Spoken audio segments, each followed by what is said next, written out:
Hola, soy Agustín Velasco, bienvenidos a este espacio en el que hablaremos de la información más relevante de la semana desde el punto de vista de nuestros analistas. Después del rechazo a la iniciativa de reforma electoral de la presidenta de México, diputados y senadores discutieron el llamado Plan B. Para Jesús Silva Herzog Márquez, todo el proceso de esta propuesta ha demostrado un desorden político, tanto en el gobierno de Claudia Sheinbaum como en la coalición gobernante. Para el especialista, la aplicación de la revocación de mandato, cuyo plan era llevarlo a 2027, no beneficiaría al electorado, pues los mexicanos solo tendrían la capacidad de remover al presidente en turno y cuando exista un sucesor, solo participarían como espectadores. Con el plan B de la reforma electoral, la revocación de mandato ciudadano pasaría a convertirse en herramienta de control político, aunque la presidenta de la República dice otra cosa. El intento de incluir la revocación de mandato, que nació como instrumento para rendir cuentas, efectivamente, apunta a convertirla en un mecanismo activable desde el poder y no desde la ciudadanía. Sería un plebiscito inducido para ratificar el liderazgo presidencial en turno, y eso es perverso. Vamos con el análisis, vamos con el maestro Jesús Silva Herzog Márquez para conocer su opinión. Jesús, bienvenido, ¿cómo estás? Buenas noches. Buenas noches. Bueno, pues ¿por dónde empezamos? Pues yo creo que por la gran confusión, la manera tan desordenada en que se ha llevado este proceso que pues finalmente no tiene una orientación clara desde el primer plan de reforma electoral, la comisión que se formó, las mesas que realmente no incorporaron grandes cosas, la iniciativa que fue derrotada y ahora un plan B que se anuncia como una reforma electoral que ya está planchada por los integrantes de la coalición gobernante y que... Y resulta que no. No tiene los números para ser aprobada. Yo creo que fundamentalmente lo que nos está mostrando es el desorden político dentro del gobierno de la presidenta Sheinbaum y también dentro de la coalición gobernante. Suponiendo que todo Morena y todo Partido Verde completos votan a favor del plan B, no le alcanzarían los números para obtener los 2/3 del Congreso, en este caso de la Cámara de Senadores, para hacer una reforma constitucional. Necesita forzosamente los 6 votos del Partido del Trabajo, y el Partido del Trabajo está vendiendo caro su amor. Sí, lo que parece muy sorprendente es que hace apenas unos cuantos días se anuncia que ya está definitivamente planchado este acuerdo y no lo estaba. Y en ese sentido, pues me parece que se demuestra una falta de conducción política, una incapacidad de negociar eficazmente con las fuerzas aliadas. Esta no es una reforma que busque el apoyo de las oposiciones, sino de quien en principio es parte de la coalición que gobierna. Y se manda el mensaje de que dentro de la coalición, ya olvídate de los partidos de oposición, que dentro de la propia coalición hay resquebrajamientos.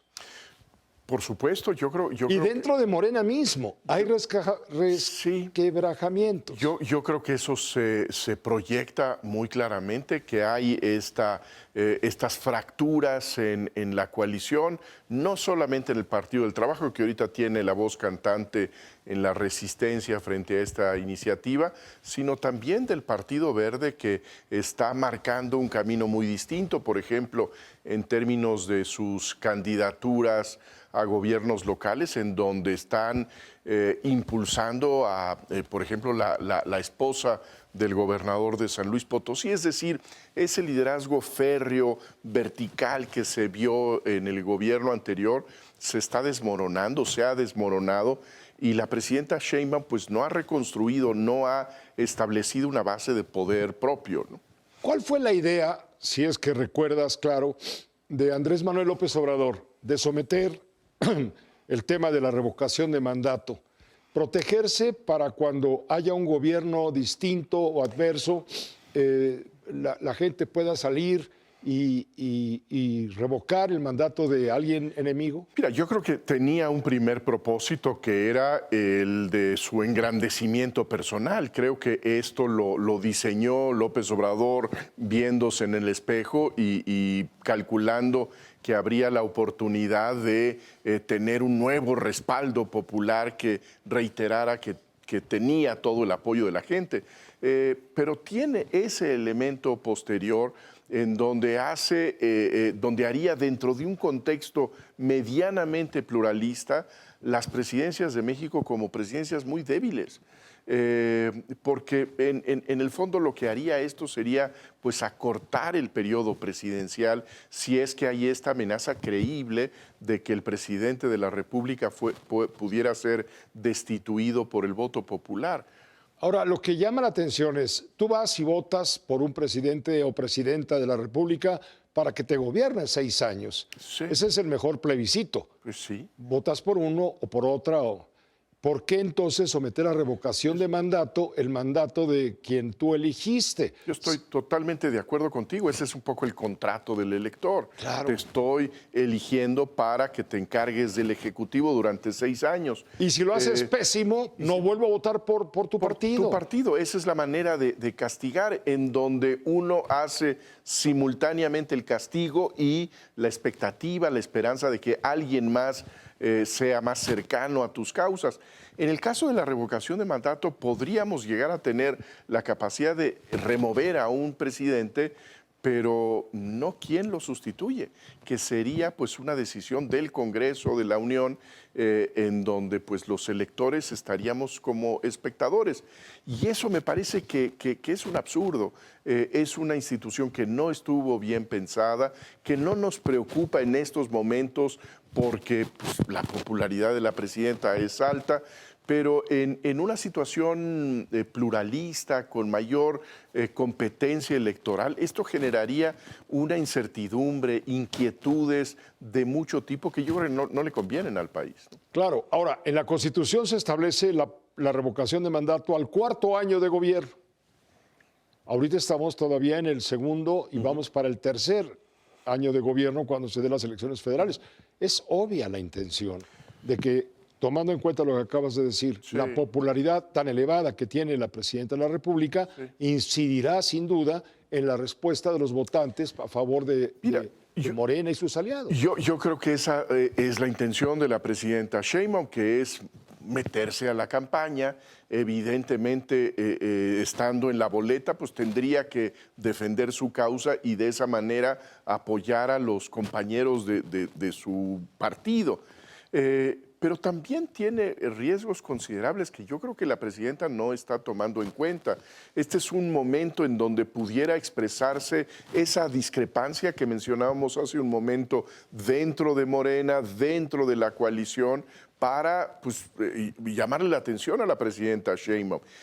Y las comparaciones serían comparaciones en donde difícilmente puede ostentarse triunfal la presidenta Sheinbaum, teniendo el precedente de su elección en el 2024 y el precedente de la mayoría abrumadora de quienes respaldaron a López Obrador en el ejercicio anterior, de tal manera que no estoy muy convencido de que sea incluso para los propósitos de Claudia Sheinbaum una buena idea.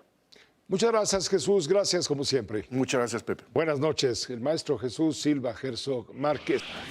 Las fracturas que surgieron por esta iniciativa representan un revés muy importante para la presidenta de México, señaló la maestra Alejandra Cuyen. Además, el no haber obtenido una aprobación absoluta del Plan B deja a Morena en una posición de riesgo, desde la que tratará de mantener su mayoría en las cámaras. Para Cuyen, el congelamiento de la revocación de mandato durará varios años. Es el momento de entrar en contacto con Alejandra Cuyen, la maestra más electora de la tele, que nos dé su punto de vista sobre esto. Alejandra, ¿cómo te va, maestra Cuyen? Buenas noches. ¿En qué vamos? Cuéntame cómo te sientes y cómo la ves. Mi querido Pepe, me da muchísimo gusto estar aquí, aunque sea a la distancia. A ver, creo que es un revés muy importante para la presidenta y debe de ser una fuente de riesgo para Morena, sobre todo que va a tratar de mantener su mayoría absoluta en las cámaras, bueno, en la Cámara de Diputados en este caso, y el juego de meter la revocación de mandato a la mitad del periodo simplemente no parece que vaya a transitar. Yo creo que el cambio al artículo 35 o la eliminación del artículo 35 de esta reforma se vuelve, en primera, creo que es una gran noticia para México, no por querer usar discursos demagogos o de la oposición, como lo llamarían en Morena, sino porque cuando uno legisla y uno cambia la Constitución, es importantísimo pensar en el largo plazo, Pepe. Y tener una revocación de mandato a la mitad del periodo es peligrosísimo cuando el gobierno, si alguna vez volvemos a lograr a tener un equilibrio entre poderes, si el gobierno tiene una Cámara dividida. ¿Por qué? Porque normalmente a la mitad del periodo es cuando se hace, es casi una especie de referéndum sobre la calidad del gobierno.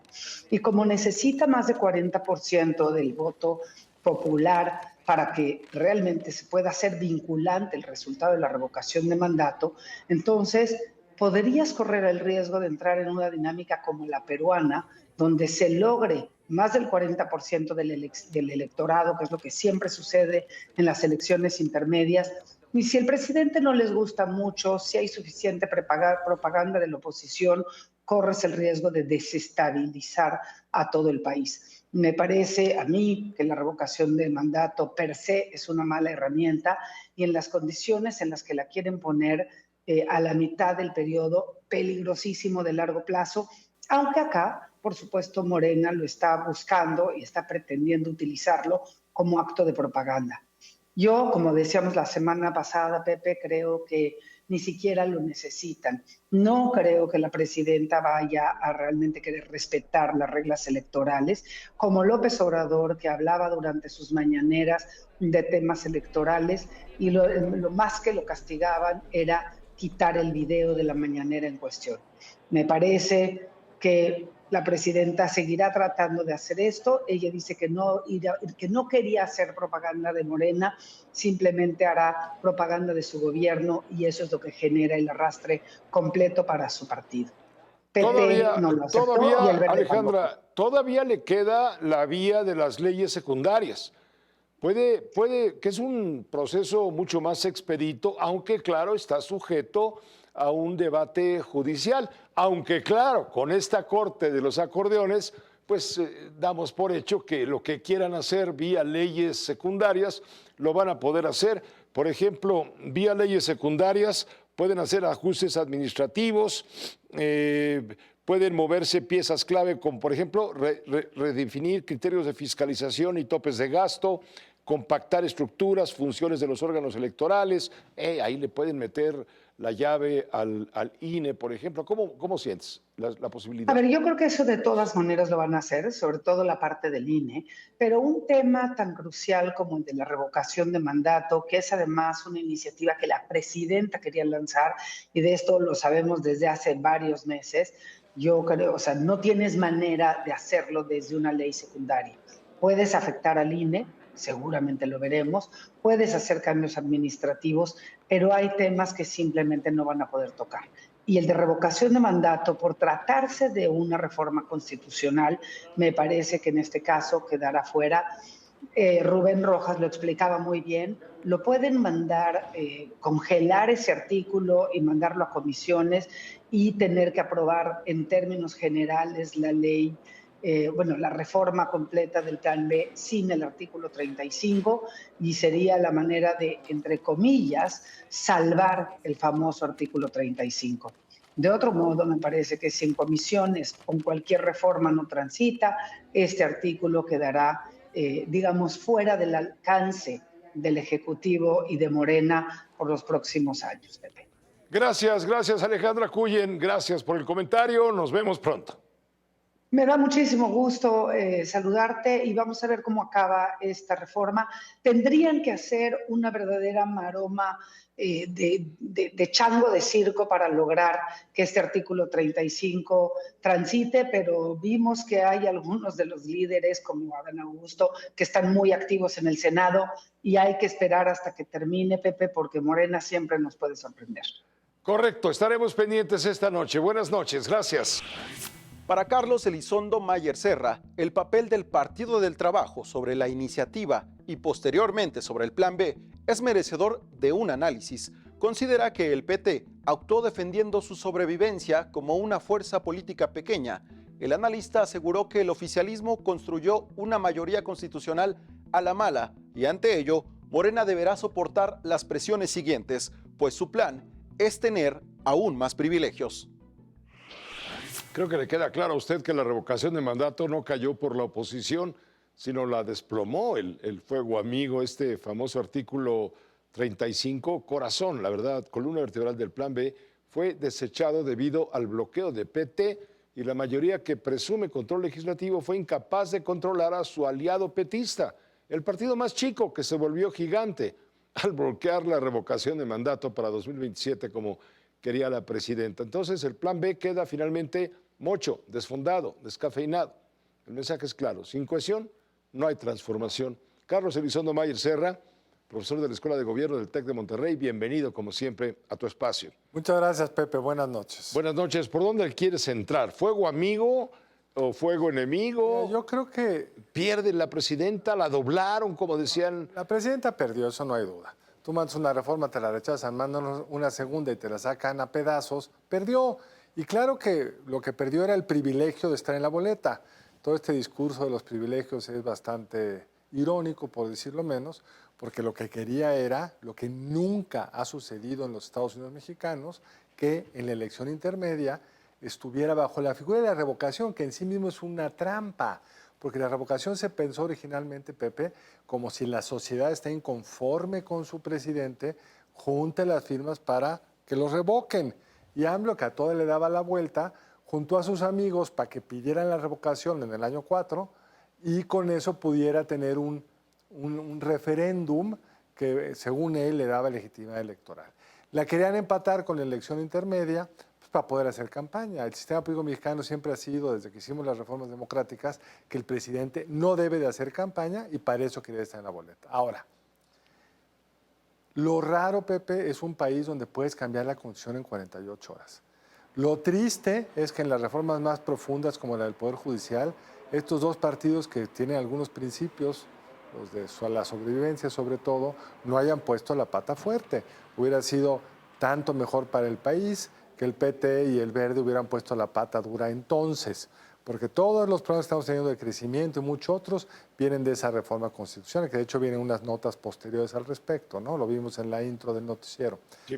Pero el punto de fondo, Pepe, es pues el PT, ¿por qué iba a votar por algo que ponía en riesgo su sobrevivencia política? Es un partido político, no es un esclavo, tiene sus intereses. Y le perdió el miedo a la venganza. Porque va a haber venganza. Pero le daba más miedo desaparecer. Si tú ves las encuestas electorales hoy, el Partido del Trabajo anda con una intención de voto del 3%, que es el límite entre tener el registro y no tener el registro. Si la presidenta hacía campaña, ¿con quién asocia la gente a la presidenta? ¿Con qué partido? Pues con Morena. Entonces, voto que movilizara adicional a la presidenta. El grueso de este iba a irse ¿por quién? Por Morena. Entonces, el PT y el Verde, como partidos chicos, les da miedo desaparecer. Y los entiendo. Han sido muy funcionales para la presidenta. Le han sacado decenas de reformas constitucionales, pero se atoró en aquella que afectaba directamente sus intereses. En el camino, creo que ayudó a que el sistema electoral no sea aún más desbalanceado. Es decir, creció el enano. El enano puso la pata fuerte cuando vio amenazados sus intereses. Correcto, y ahora demuestra que para que haya una verdadera transformación, primero tiene que haber cohesión. Hay fracturas. Bueno, ha habido transformación en casi todo, Pepe. No nos vayamos por la última foto. Cambiaron cuántas veces la Constitución en lo que lleva este gobierno, decenas de veces. Destruyeron el Poder Judicial, rehicieron las leyes energéticas que ahora nos llevan a no tener electricidad suficiente para crecer, desaparecieron los órganos autónomos, pusieron en la Constitución nuevos programas, han hecho todo lo que han querido. En este pedacito, que era de saque un absurdo, Pepe, porque todas las reformas electorales de la historia de este país habían sido por consenso. ¿Cómo construimos un sistema electoral que nos haga a todos jugar con reglas? Entonces falló la política para construir ese consenso. Nunca lo buscaron.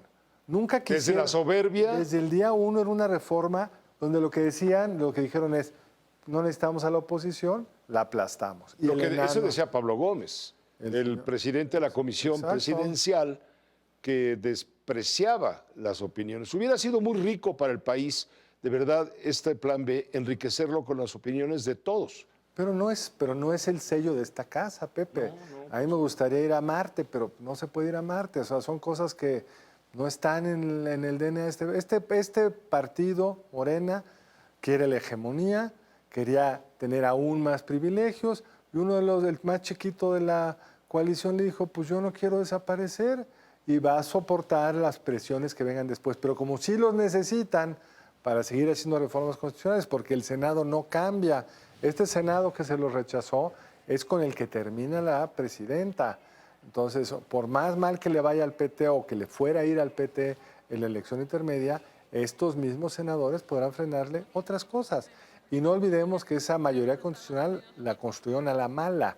En el caso de la Cámara de Diputados, con trucos para sobre representarse, y en la Cámara de Senadores, comprando y presionando. Acuérdate que Noroña pasó a formar parte del PT Originalmente. para que el PT no perdiera el registro. No, el PT, no voy a recordar tantas historias donde venía el PT. Fue un partido originalmente creado en el salinismo, había perdido el registro en la intermedia de Peña Nieto, hicieron una nueva elección y todo el mundo, el PRI lo apoyó para subir los votos y lograr alcanzar el 3%, luego traicionó al PRI. El PT es lo que es, como Morena es lo que es, pero tiene razón el PT en defender su sobrevivencia. ¿No defenderías tú la tuya? Como cuando Morena era oposición, ¿qué defendía? Que hubiera reglas del juego parejo, órganos constitucionales autónomos, todo lo que protegió en su momento. Ahora que tiene el poder se lo quiere agandallar.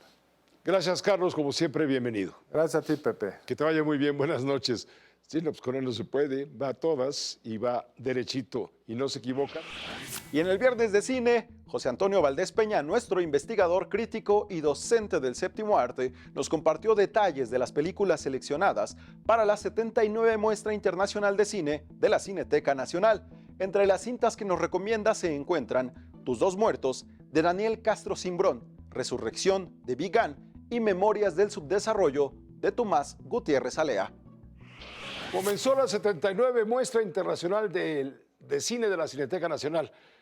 José Antonio Valdés Peña, vámonos, llévanos al cine y a lo bueno. Pues a lo bueno, porque como siempre la muestra que ha formado a grandes generaciones de cinéfilos, pues llega a su más reciente edición y pues vamos a platicar de algunas de las películas que forman parte de la programación. Son 14 en total, aquí elegimos una pequeña muestra para todos ustedes. Arrancamos con Tus dos muertos, la más reciente película de Daniel Castro Cimbrón, que pues nos lleva a través de las andanzas de un policía judicial que trata de resolver un secuestro, pues cómo este personaje va entrando en una crisis existencial que lo lleva a reflejar y lo lleva a reflexionar sobre la violencia en su vida. Una película muy interesante que también está ligada con la segunda película mexicana de la muestra, que es Cobre, dirigida por Nicolás Pereda, que sin duda es un referente importante del cine de autor en el mundo, pues filmada en blanco y negro, con siempre la participación de Lázaro Rodríguez, pues ahora nos lleva a un México rural en el cual un personaje descubre un cuerpo, el cuerpo de una persona asesinada, y se debate entre abrir, digamos, la puerta para que esto se investigue o quedarse callado para no comprometerse. Una película muy interesante, como siempre, de Nicolás Pereda. Película como Resurrección, de Vigan, pues de este cineasta chino que ya nos ha sorprendido varias veces, pues con esta película se gana el premio del jurado en el Festival de Cannes. Una película donde un monstruo nos cuenta sus pesadillas y entramos, Pepe, en un viaje por la historia del cine, por diferentes texturas y diferentes historias. Como siempre, Vigan nos lleva a vivir el cine como si fuera un sueño. Una película bien interesante que no se pueden perder. Gracias por operar con nuestro banco, pues es una opción que llega desde Palestina, la historia de dos mujeres que al morir su padre tienen que apresurarse para retirar el dinero de los ahorros del hombre, ya que por las leyes islámicas el hermano mayor es el que tiene que tomar posesión de esos bienes. Pues una película que habla sobre la condición de la mujer allá en Palestina y pese a todo, Palestina sigue produciendo cine. Esto es algo muy importante. Magallanes, del director filipino Lab Díaz, pues nos nos lleva a una reflexión histórica y contemplativa muy interesante acerca del conquistador portugués Fernando de Magallanes y la conquista de Filipinas desde la visión, como diría el maestro León Portilla, de los vencidos. Una película muy interesante donde se van a encontrar, por cierto, a Gael García Bernal interpretando al conquistador. Y finalmente la muestra siempre tiene un clásico y en esta ocasión es Memorias del Subdesarrollo, la obra maestra de Tomás Gutiérrez Alea, una película de 1968 que nos narra las andanzas de un intelectual que decide quedarse en la isla después de la Revolución Cubana y con su mirada crítica, irónica y de verdad ácida a más no poder, pues nos va presentando un mosaico de esa nueva sociedad cubana que nació después de la Revolución Castrista y que, pues bueno, esta película sin duda es uno de los grandes clásicos del cine latinoamericano de todos los tiempos, presentado en una copia estupendamente restaurada. Pues la muestra ya empezó, va a estar en las 3 cinetecas, Pepe, Joco, la Cineteca de las Artes y en Chapultepec. Toda la información de fechas, horarios de exhibición en www.cinetecanacional.net y pues únanse a esta fiesta que terminando el circuito de Cineteca viene el circuito, digamos, metropolitano, donde entran el Politécnico, la UNAM, algunas cadenas de cine privadas y otras cines de arte y después los 31 estados de la República reciben la muestra. Así que Fantástico. no hay pretexto. No hay pretexto. Esto fue una Gracias. muestra de la muestra. Exactamente. Muchas gracias. Gracias, Pepe. Que la Gracias a pases muy todos. bien, José Antonio Valdés Peña. Y Recuerde seguirnos a través de nuestra multiplataforma. Yo soy Agustín Velasco. Hasta pronto.